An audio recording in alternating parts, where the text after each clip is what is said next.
Myself, like many of you, want a great Superman film. Now, we can discuss up to no end really what that consists of. For many people, it's Man of Steel. For many people, it's the previous iterations with Christopher Reeve. And for some of us, it's even Superman Returns as a homage to what they did previously. But I think we can all agree upon one thing. We still don't have a Superman that is very representative of the comic books, and a lot of us hope that Man of Steel 2 can be that film. So recently, Stephen DeKnight, who is actually responsible for Pacific Rim Uprising, who previously worked on Daredevil, tweeted, "Up, and away." And naturally, it doesn't matter what you say, if you're in the spotlight, it's going to be taken out of context, probably in every single way possible, and many people automatically came out and assumed that he is now helming Man of Steel 2.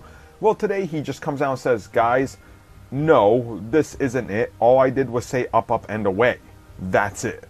And then he goes on and talks about how he would still love to see Zack Snyder helm the sequel because he loves his work. Now, of course, this isn't anything to necessarily say he's not involved with Man of Steel 2 or anything like that. I think he's just kind of saying, look, I didn't confirm anything, so if you're asking me for interviews and where I would take the character, I can't necessarily say yes or no to anything like that, which honestly makes a lot of sense, so he's being very diplomatic, if that makes sense to you guys.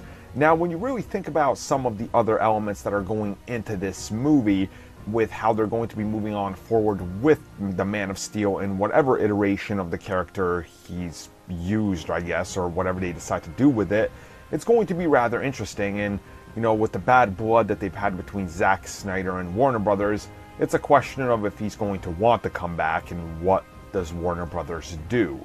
So going into the future, you know, we know that we're going to hear something in regards to the future of Superman somewhere in the future, but it remains to be seen. But at least Stephen DeKnight says, yeah, nothing for me. Yet.